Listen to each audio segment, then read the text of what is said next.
Behind the Tab is a GoTab produced podcast that dives into the evolving world of hospitality through the lens of technology, creativity, and community. Each episode spotlights the game-changing innovations, real-world operator stories, and GoTab's own team members who are redefining what it means to serve and scale in modern food and beverage. Today, we are joined by Jonathan Hartzell, the founder of Detroit Shipping Company, Detroit's premier food hall space. John talked about his desire to stay rooted in his community and doing his fair share to grow the neighborhoods around him. Let's listen in. John, you founded Detroit Shipping Company. To let everybody know exactly what that actually is. And I'm going to, spoiler alert, it's not an actual shipping company. That's correct, which sometimes confuses people. Few have shown up to deliver anything, but it's what it is. Detroit Shipping Company is a food hall in Midtown Detroit built out of 21 shipping containers. Opened up in July 13th, 2018.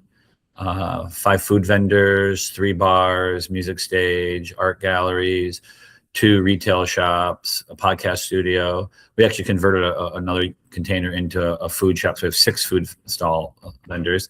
And then we actually just converted one of the bars into a coffee shop. So conceivably 7 food vendors and now 2 bars. We have 10,000 square feet of open space in the backyard, open beer garden style. And we're an indoor-outdoor venue in the container space. Yeah, I've had the pleasure of actually stepping foot and spending some time at Detroit Shipping Company recently myself, and it's a really cool space because there's a lot of different attributes. You mentioned that it's indoor, outdoor. You've got a podcast studio, you've got food vendors, you've got 3 bars, which is not necessarily that common, especially just even larger food hall spaces.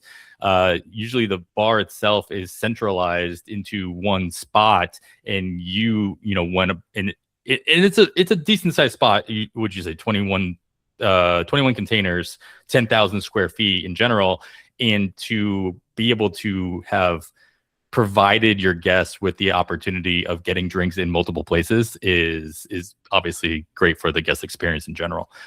Yeah, and actually it's 10,000 in the facility, and it's 10,000 in the backyard of a beer garden. So it's actually roughly 20,000 square feet.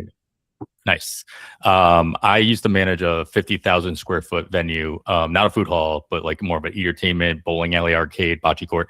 That had 3 bars, and probably wasn't enough for that kind of a space. So the fact that you're able to get those different customized experiences within 20,000 square feet is solid. There was a quote from the Metro Times calling you Detroit's best food hall 3 years running. So, I mean, what does that mean to you? One, actually inform me and our listeners, how many food halls are you competing with in that? Like, how many food halls does Detroit actually have? And was that something that you were, trying to get, or is it just something that kind of happened naturally? Yeah, I think it's a loaded statement. So Detroit, if you go Metro Detroit, maybe you have 3 or 4 food halls, but they're all really specific to the area they're in. And I wouldn't even say that in the traditional sense they're like our beer garden kind of food hall. And then if you expand the whole state, you can get into a few more. But in the metro area, it's almost loaded because it's kind of like, I don't think we have competition in that setting. And there's been a handful that have been proposed or opened and closed quickly and just haven't solved and navigated the space that Detroit is. I believe there has been one spoken about to be opened in the downtown area, and then potentially one on the riverfront. Mm-hmm. And until it happens, well, I guess we're the number 1 group. There you go. We'll take it. Yeah. One of those things.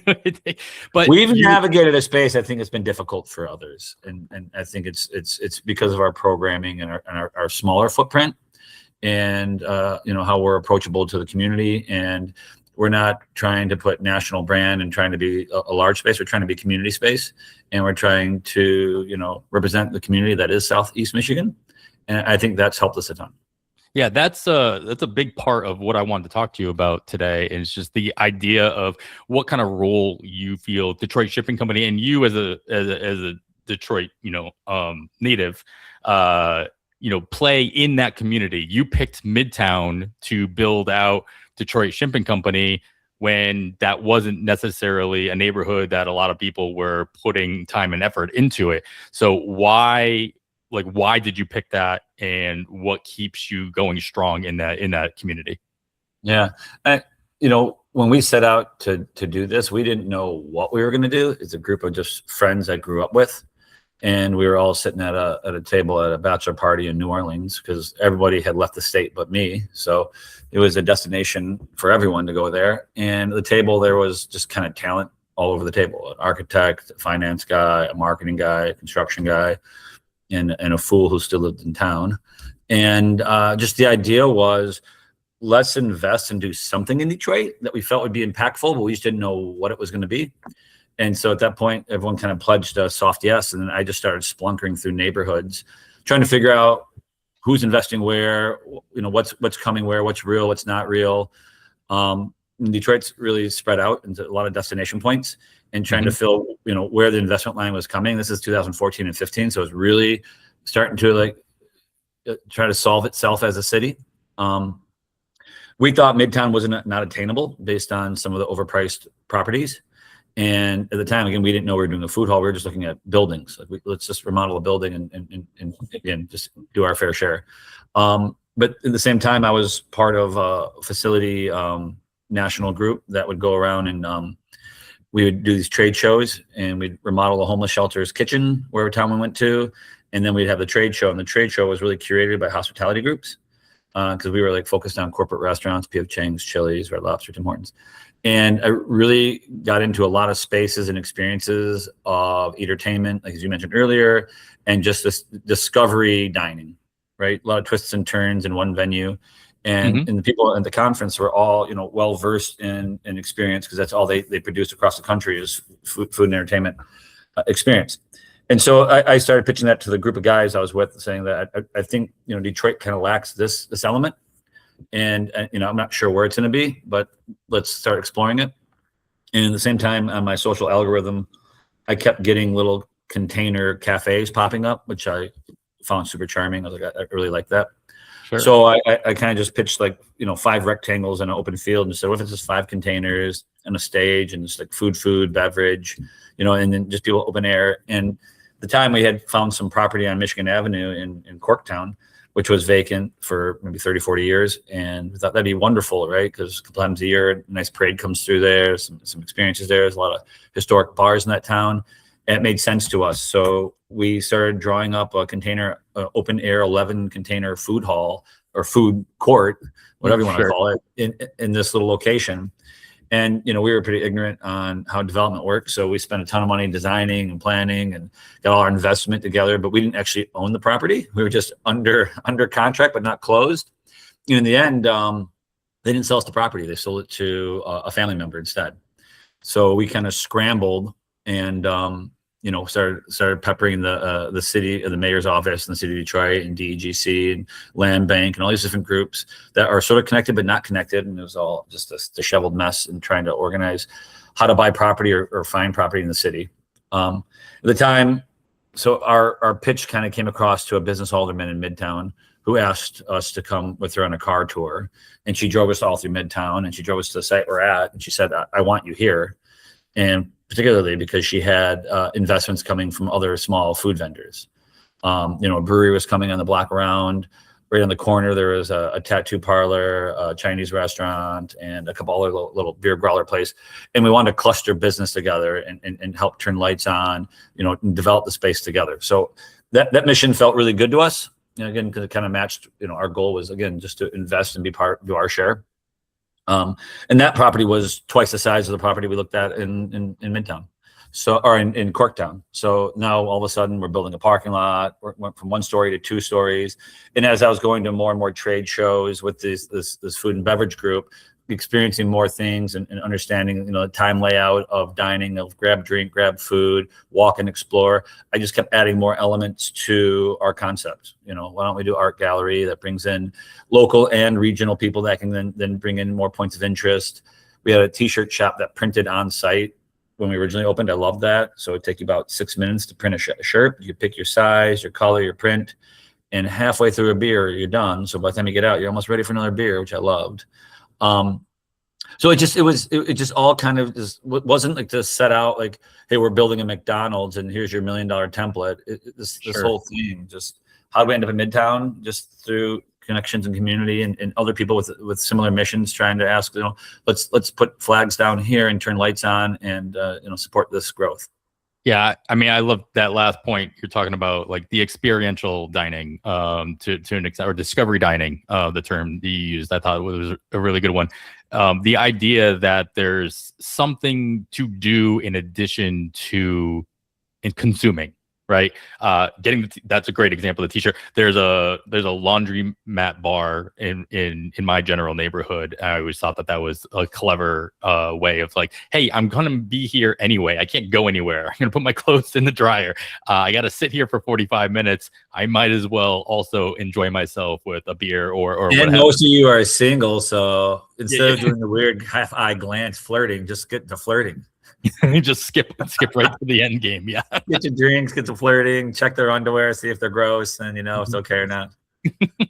But the idea that in Detroit Shipping Company, you listed it all off at the beginning. You got the podcast studio, you've got 6 different food vendors, you've got other things that you can be doing in that space. Really kind of differentiates it from your typical, definitely from a food court, and as you mentioned earlier, but also other food halls in general, where the main purpose of those types of spaces is the first word in that, it's the food, right? And the fact that you're providing these alternate spaces, these alternate experiences in the space that are ultimately connected back to the community, whether it's doing your fair share to keep the lights on and all that, but also connecting the community with community programming. So how intentional are you? I mean, when I was there, you guys were promoting a lot of different community events, whether it be open mic nights or student nights or what have you. How intentional were you from the get-go in including that kind of programming as well? Yeah, part of even our curation of food is trying to represent the community that is Southeast Michigan, and ask the question about the location you're at. Is this a neighborhood venue, or is this a regional venue? And then who's in the region and what are they looking for? And again, our goal was to just do our part and bring something that was interesting. And then, but who is it interesting to? Is it to the person who was at Detroit in 1970, 1990? 2010, 2020, there's a lot of different people and factions that kind of are experiencing that space. Is it tourism? Are they coming and experiencing it? Is it the neighbor around? So we just asked ourselves a lot of these questions. And as a food hall, you're not just delivering one type of cuisine. You're kind of representing the community around. So we wanted to represent experience for all. And we asked ourselves, well, let's just put it out to market and see who's interested in doing and running experiences in our space. So, like the movie Break-In, Electric Boogaloo, the second Break-In movie. We think of our place like Miracles. Like it's a dance studio, it's a boxing gym, it's all the things the community needs. That's kind of how we look at ourselves. Like this Sunday, we have Mahjong class that will be 1 to 3 o'clock, and at 3 o'clock, it's opera on tap, and it's like open karaoke opera, and it's themed Broadway theme. So it's going to be just. I invited all my aunts who are like from 70 to 80 years old. Me and 8 old ladies are gonna hang out and party on a Sunday. It's gonna be awesome. I mean, that's awesome. I can't get that picture out of my head now. So thank you for that. Have you ever had to say no to an idea that ultimately you were like, one, you didn't like, or you felt like it wasn't serving a purpose? You said it at the very beginning. It's like we try to connect it back to the community, what the community actually needs. We have to say no to something because you didn't feel like the community needed it, or this isn't going to work. Yeah, I don't know if necessarily we've ever been posed with anything too outrageous where it's a community concept of no. We've known some people who are a little rougher on buildings and promoters that we'll try them out. Say, hey, here's some parameters, and if they don't respect the space because it's not just ours, we share it with 8 small business owners. Then we've kind of moved on from those programs, and maybe not the content that we care about. It's the people who are operating it that we ask, are they good partners in working in our space? I mean, we had a beer fest from noon to 4, and at 4 to 6 or 4 to 7 was DJ Glockenspiel, old fat guy playing 80s hits. And by the time 8 o'clock came around, he's still rocking, and soccer moms dancing drunk. With DJ, Sean came, and he's playing inside, and it's a total different crew of people coming in, and they just wouldn't commingle. Sure. And we were trying to figure out how do we like interact this group. So eventually, like, Glockenspiel, you've been here too long. It's time to move on. It's the next crew's turn for the space. So honestly, we are like very open to interpretation. We've had experiences all over the place. We've had political rallies, and again, we probably wouldn't accept someone if they're going to be far one way or the other. We hope they'd come in and be respectful in the space. But we've been pretty open to the community. Yeah, and just the fact that the diversity of not only the programming but the food that you have. You said that earlier, is really important. How do you kind of? I mean, this is at least 6 food vendors. Never mind, of course, you guys manage the bars on the space, and then you have some retail as well.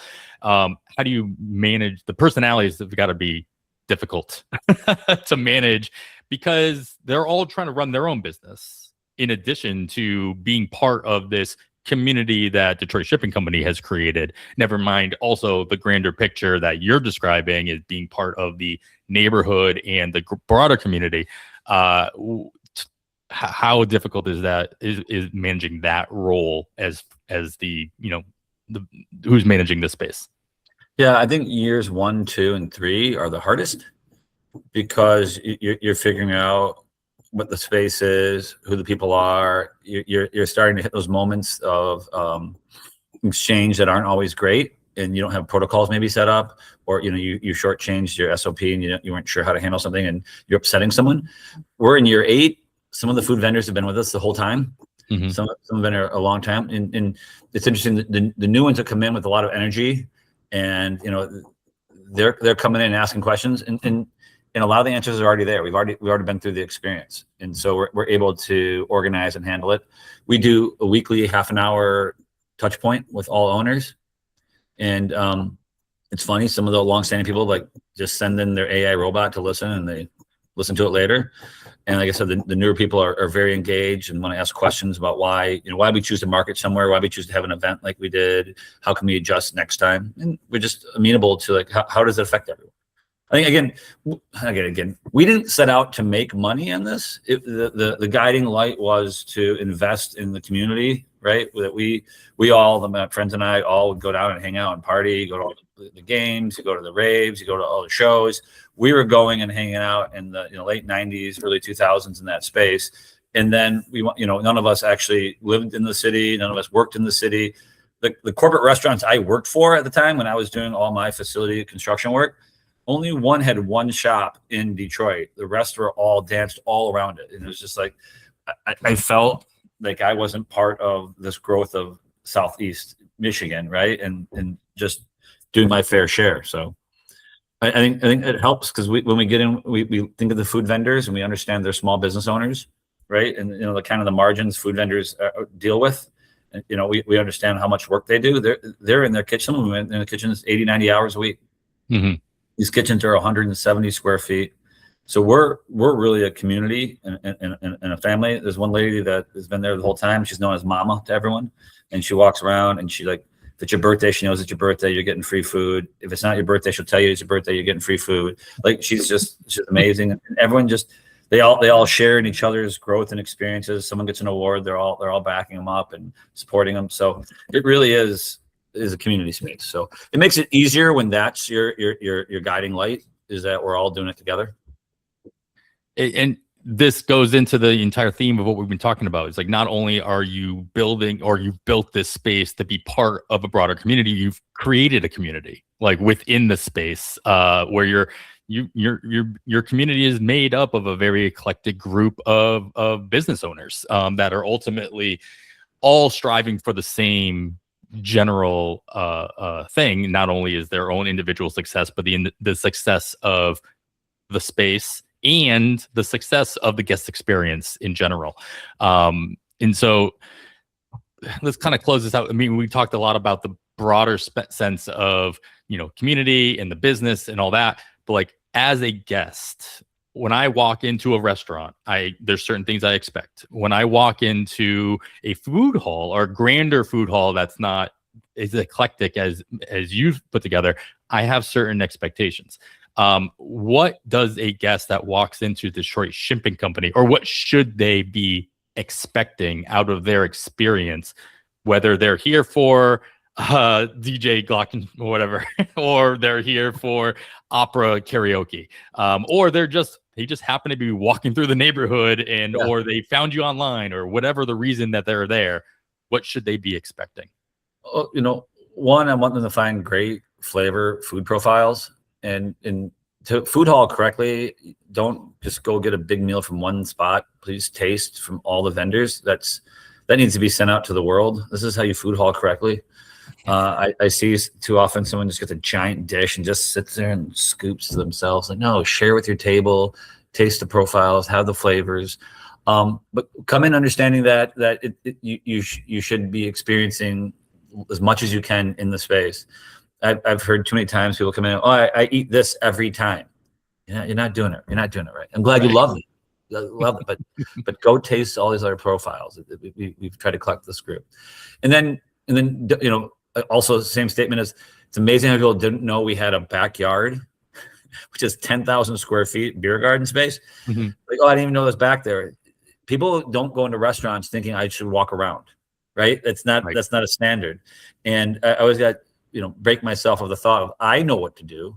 Because I've almost been to every food hall in the country, and I go in and I'm like sometimes walking in doors that I shouldn't walk into, just to kind of look at the HVAC system and how they're doing the back of the house. And classic food hall, no one knows you don't belong there, so they don't say anything to you.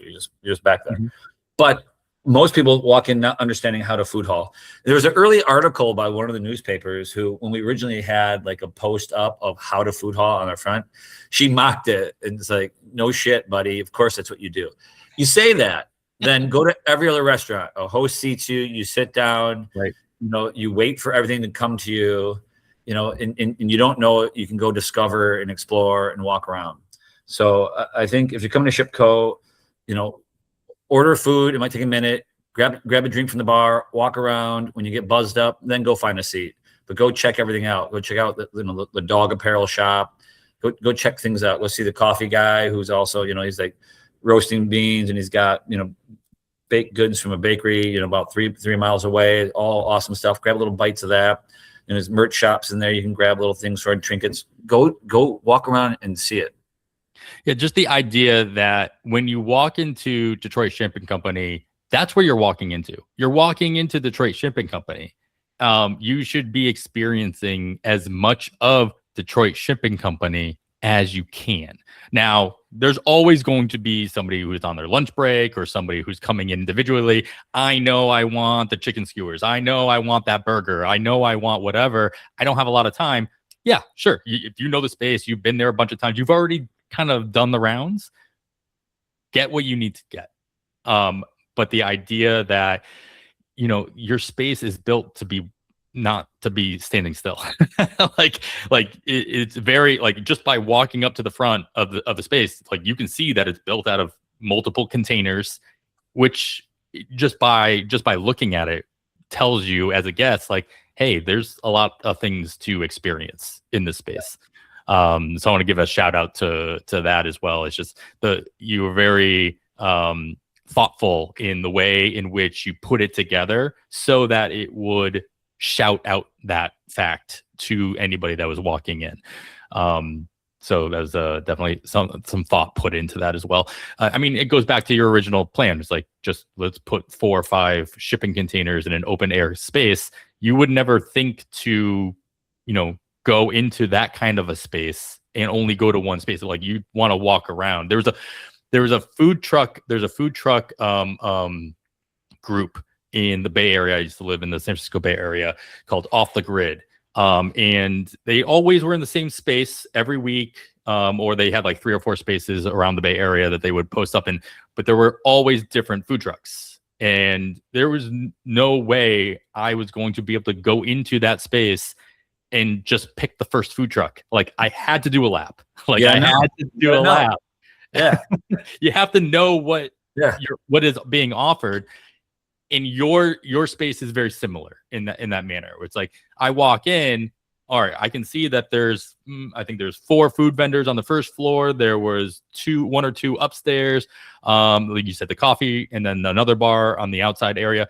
Like I almost have to go around. Now I could place a mobile, I could scan a QR code and see everything that was available in that manner as well. So if I was, coming in either with a large group or whatever, and I want to stay together, you have that ability. You have the ability to kind of live within yourself and still experience what is there to offer. But just the fact that you can and should experience the space as a whole. Should bring your kids and let them run around like crazy. It's fine. That is very, as somebody with 2 younger kids under the age of 10. It is always refreshing to hear somebody basically say kids are allowed to exist. Yeah.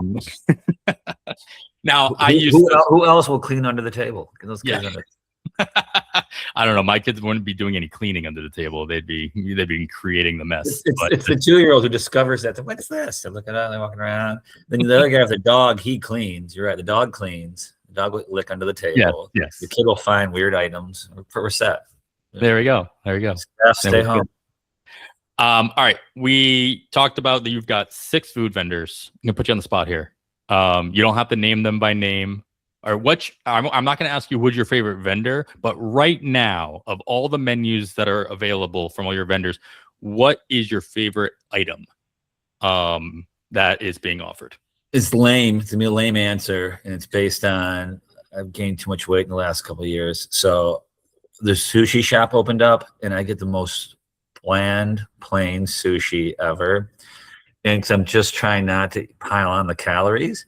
So the Sushi Lounge does that. But Genevieve is the woman I mentioned to you about, who's just like, so then it always comes with a donut and some other drizzle and some other, I'm like,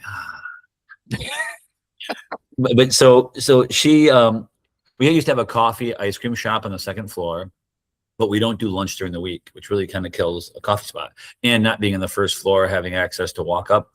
So he moved on, which is awesome because he's actually an investor with us in other locations now.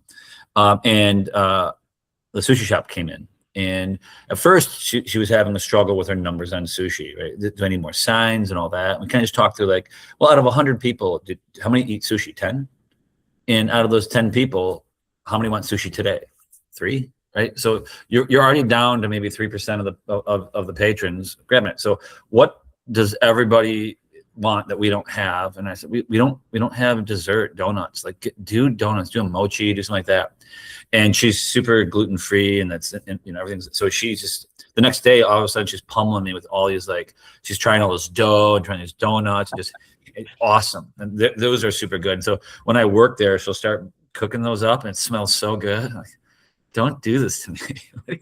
I will say, your first answer of the bland sushi roll or whatever it is that you're eating is not a bad answer, because really the best way to know if somebody does something well is to get their most standard vanilla type of product. I would say go into an ice cream shop, and if you want to know if they make good ice cream, get the vanilla. Don't get anything else. If they make their vanilla ice cream well, then you can feel confident that every other flavor is going to build well from there. Yeah. Right. Yeah. Less variables. Pick the thing that has the least amount of variables. So if you are still consistently going to get that vanilla sushi, if you will, that is still at least showing that hey, the rest of this menu, if you're willing to, add in the calories and all that stuff that you're trying to avoid at the moment, you're going to be in a good place.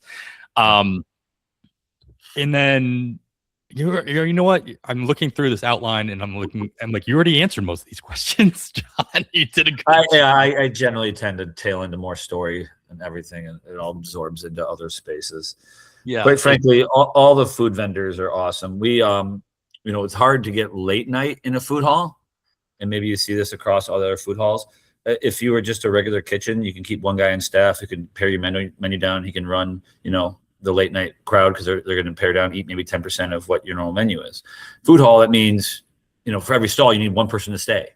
And that's a lot of labor for, the pared down sales volume. So we always had a hard time handling late night, and we'd love to be open later and sell. People come because we're a food hall. They come, the food's closed, and they just turn around. Sure. So recently our bar launched a little hot dog stand, and we partner with every food vendor to how do I make it, a sushi dog? How do I make it, the motor burger dog? And how do I partner with you? And they all brought their flavor profiles, and all the chefs came out. And we had an awesome afternoon of just eating hot dogs and trying all these flavor profiles.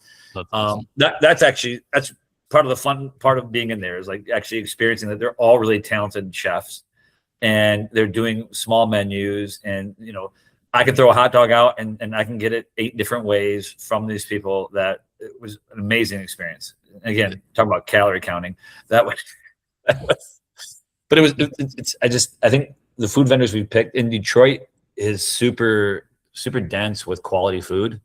And we have great ethnicity in this town. We have great food history. So, we're an international border. I mean, one of our vendors is from Canada, and he brings us a whole different level of experience. You can't go wrong in our space. Yeah, as a baseball nerd as well, that hot dog stand idea that you guys are doing now reminds me of in Nationals Park in DC. They have a stand that does exactly that. They always have a hot dog that they make, and then they always have a hot dog that represents the visiting team. They call it Taste of the Majors. And so the idea that you're creating one product that is representing all of your vendors it's really cool, because you can do a lot of interesting things surprisingly, you can do a lot of interesting things with the hot dog. Sweaty meat. It's just a vehicle for other flavors. I live in Indianapolis. We have the Indiana State Fair going on right now, and one of the featured food items is a loaded Spam hot dog. It literally they found everything that they could possibly, and they made a hot dog out of Spam instead of whatever else hot dog is made out of. And then maybe it's always Spam, and you just nobody ever tells you. But then everything else, basically, it was like, if you can find it at the fair, it was on this hot dog. And so it's hot dog. I didn't think hot dogs were going to be the theme, the overarching theme of this conversation, but here we are. Last question, and I'll let you go. You mentioned it. You've got other projects or other businesses, other projects in the works, or currently underway. What have you learned from the last 7 or 8 years of Detroit Shipping Company that you're going to be able to, or you are currently using to not make the same mistakes, or to just better the situation at these future endeavors? I think we started with, again, my guiding light. If your guiding light's right, it makes things easy. Everyone tells their kids, find something you love to do, and then you'll love your work, right? You won't hate your work. Don't do things for money. Just do things for what makes you passionate. And I found, like, supporting a community and working with others, and nothing better than we do a Full Plates, Full Hearts charity every year, which is we do about 1,000 meals for the homeless shelters locally, and a bunch of restaurant tours come around. The Restaurant Lodging Association donates a bunch of products for us, and we make sundry bags and all that. And one of the greatest moments, it's sad to me, but like, a man walked in, a homeless man, to get a thing, and he said, he saw people that represented him and his culture, and then he saw the food and all that. And he said, I didn't know I was allowed to be in a place like this. And that we can build spaces that I know it's not just that moment, but that go to a shipping company and look at the tables, and the diversity in every table and in every window represents our community and our programming. We represent the people around us. We're not rigid in saying, this is what I want. This is for everyone. It's a space for everyone. And I love that. So if I can continue to produce that, I think whatever community we work in, we will be successful. That is a great mindset. Ultimately representing where you work instead of forcing them to represent what you want, what you're doing. So that's a good place to end it, John. Thank you. So that was great. Any other last thoughts on, like, remind everybody where they can find Detroit Shipping Company if they happen to be in Detroit, or if they can get on a plane and come check you out. Where are you And what are your? Yeah, we're in Midtown Detroit. We're just north of LCA, the arena there. So there's a lot of events. Masonic Temple. Used to be Cass Corridor. I don't think anyone touring there now would ever know it as that. So it's like the South Midtown zone. Really, if you go to Detroit and just Google food hall, you'll find us. Sure. If you're at a pedal pub, I'm sure you've been there. If you're going to a ball game, we have free parking, and you park at our place, get a cheap beer, walk down, burn the calories off, come back, add some more calories. It's perfect. So just Midtown Detroit. Perfect. Well, yeah, if you are in Midtown for any of those reasons or any other reason, make sure you're checking out Detroit Shipping Company. John, thank you so much for joining us, and we look forward to having further conversations. I love it. Thank you, Adam. Cheers.